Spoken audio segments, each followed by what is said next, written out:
എല്ലാവർക്കും KPS കറി വേൾഡിലേക്ക് സ്വാഗതം. ഇന്ന് നമുക്ക് നെല്ലിക്ക കൊണ്ട് ഒരു ചട്നി തയ്യാറാക്കാം. അതിനായിട്ട് ഞാൻ 1 കിലോ നെല്ലിക്ക നന്നായിട്ട് കഴുകി വെള്ളമെല്ലാം കളഞ്ഞ് തുടച്ച് തയ്യാറാക്കി എടുത്തിരിക്കുന്നതാണ്. ഇതിനി നമുക്ക് ഒന്ന് വേവിച്ചെടുക്കണം. വേവിച്ചെടുക്കാമെന്ന് വെച്ച് കഴിഞ്ഞാൽ ലേഹ്യം ഉണ്ടാക്കാനായിട്ട് നമ്മൾ അത്രയും വേവണ്ട, എന്നാൽ നന്നായിട്ട് വെന്ത് കിട്ടുകയും വേണം. ആ ഒരു പരുവത്തിൽ നമുക്കൊന്ന് വേവിച്ചെടുക്കാം. അതിനായിട്ട് ഞാൻ ഒരു പാത്രം അടുപ്പത്ത് വെച്ചിട്ടുണ്ട്. വെള്ളം ചൂടാവാനായിട്ട് അതിലോട്ടിട്ട് നമുക്കൊന്ന് വാട്ടിയെടുക്കാം. നമ്മുടെ നെല്ലിക്ക ഇതിലോട്ടൊന്ന് ഇട്ട് കൊടുത്ത് നമുക്കൊന്ന് വേവിച്ചെടുക്കാം.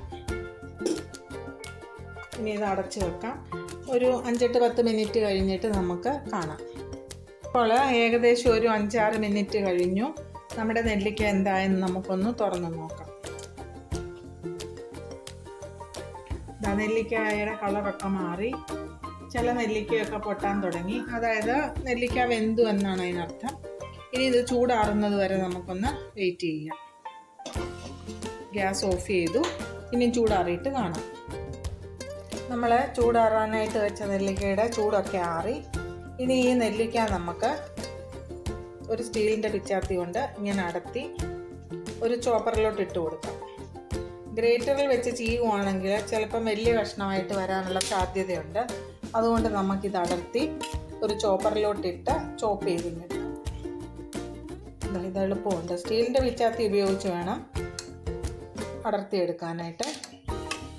ഇങ്ങനെ ബാക്കിയുള്ള നെല്ലിക്കായും കൂടെ ഒന്ന് അടർത്തിക്കൊണ്ട് വരാമേ. നെല്ലിക്കയെല്ലാം അടർത്തിയെടുത്തു. ഇനി നമുക്കിത് ചോപ്പറിലിട്ട് ഒന്ന് ചോപ്പ് ചെയ്തുകൊണ്ട് വരാമേ. 1 മിനിറ്റ്. നമ്മുടെ നെല്ലിക്ക ചോപ്പ് ചെയ്ത് വന്നു. ചെറിയ ചെറിയ കഷ്ണമായിട്ട് ചോപ്പ് ചെയ്തു. ചോപ്പർ ഇല്ലെങ്കിൽ കൈ കൊണ്ട് ഉടച്ചാലും മതി, ഇല്ലെങ്കിൽ ഫോർക്ക് വെച്ചിട്ട് കുത്തി ഉടച്ചാലും മതി, ഇല്ലെങ്കിൽ ചീകി എടുത്താലും മതി. ചീകി എടുക്കുമ്പോഴത്തേക്ക് വലിയ കഷ്ണവും ചെറിയ കഷ്ണവുമായിട്ടൊക്കെ വരും. ഇനി ഒരു പാത്രം അടുപ്പത്ത് വെച്ചിട്ടുണ്ട്. നമുക്കതിലേക്ക് 1 സ്പൂൺ നെയ്യ് ഒഴിച്ചു കൊടുക്കാം. നെയ്യ് ഒഴിക്കണമെന്ന് നിർബന്ധമൊന്നുമില്ല, ഓപ്ഷണലാണ്. ഇഷ്ടമുണ്ടെങ്കിൽ ഒഴിക്കാം. നമുക്കൊരു സ്പൂൺ നെയ്യ് അങ്ങോട്ട് ഒഴിച്ചു കൊടുക്കാം. വലിയ സ്പൂണിന് 1 സ്പൂൺ നെയ്യ് ഒഴിച്ചു കൊടുത്തു. ഇനി നമുക്ക് ചോപ്പ് ചെയ്ത് വെച്ചിരിക്കുന്ന ഈ നെല്ലിക്ക കഷ്ണങ്ങൾ അങ്ങോട്ടിട്ട് കൊടുക്കാം. ചുവട് കട്ടിയുള്ള ഒരു പാത്രമാണ് എടുത്തിരിക്കുന്നത്.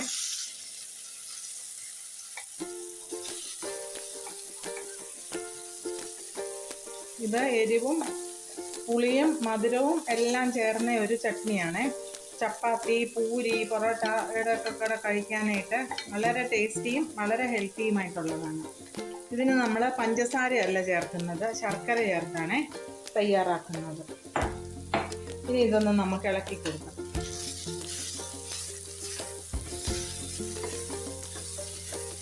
നെയ്ക്കകത്ത് ഇത് വഴറ്റിയെടുക്കണമെന്നൊന്നും നിർബന്ധമില്ല.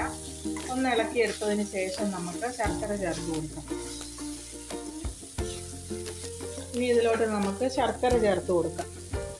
ഏകദേശം 1 കിലോ നെല്ലിക്കയാണ് എടുത്തിരിക്കുന്നത്. 1 കിലോ ശർക്കര എടുത്തിട്ടുണ്ട്. അത് ഇതിലോട്ട് അങ്ങോട്ട് ചേർത്ത് കൊടുക്കാം.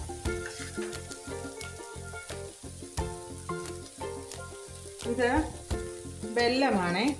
ഇതിനകത്ത് കരടോ മണ്ണോ ഒന്നുമില്ല. അതുകൊണ്ട് ഞാൻ നേരിട്ട് അങ്ങ് ചേർക്കുക. കരടുള്ള ശർക്കരയാണെന്ന് വരില്ല. അത് ശർക്കര പാനി ഉണ്ടാക്കിയിട്ട് അരിച്ചൊഴിക്കണം, ഇല്ലെങ്കിൽ കല്ല് കടിക്കും. ഇതിനകത്ത് കരടൊന്നും ഇല്ലാത്തത് കൊണ്ട് നേരിട്ട് നമുക്കങ്ങ് ചേർക്കാം. ഇങ്ങനത്തത് കിട്ടുവാണെങ്കിൽ ഇത് ഉപയോഗിക്കാം. ഇനി ഇത് നമുക്ക് ഒന്ന് ഇളക്കി കൊടുക്കാം. തീയെ ലോ ഫ്ലെയിമിലോട്ട് മാറ്റാം, ഇല്ലെങ്കിൽ അടിക്ക് പിടിക്കും. ഈ ശർക്കര ഉരുകി ശർക്കരയുടെ വെള്ളമയമൊക്കെ ഇറങ്ങി നെല്ലിക്കയുടെ വെള്ളമയമൊക്കെ വരുന്നത് വരെ നമുക്ക് ലോ ഫ്ലെയിമിലാക്കി ഒന്ന് ഇളക്കി കൊടുക്കാം.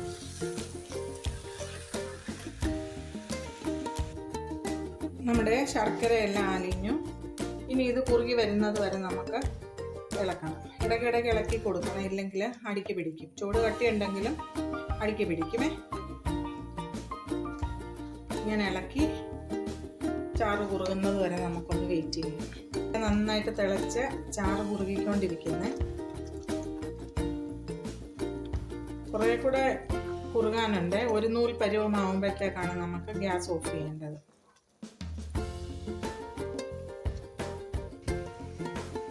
നമ്മുടെ നെല്ലിക്ക ചട്നി ഏകദേശം പാകമായി വരുന്നു. നമുക്കിതിലേക്ക് ഇപ്പം മധുരവും പുളിയുമേ ആയിട്ടുള്ളൂ. നമുക്കിനി ഇതിലേക്ക് എരിവിനുള്ള മുളക് പൊടി ചേർത്ത് കൊടുക്കാം. ഇത്രയും മുളക് പൊടി അങ്ങോട്ട് ചേർത്ത് കൊടുക്കാം. കുറച്ച് മഞ്ഞൾപ്പൊടി, കുറച്ച് ചുക്കുപൊടി ചേർത്ത് കൊടുക്കണം. ഈ സ്പൂണിന് 1 സ്പൂൺ ചുക്കുപൊടി. ഇനി അല്പം ഗരം മസാല, അധികം വേണ്ട, സ്വല്പം മതി.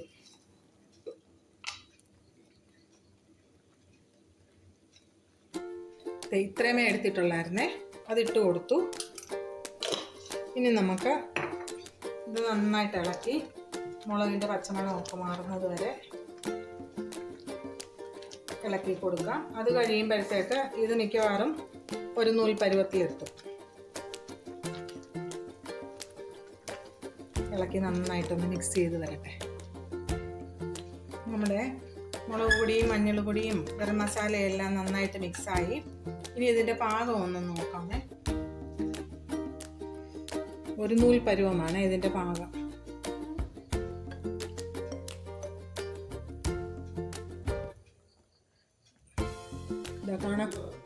കാണാൻ പറ്റുന്നുണ്ടോ?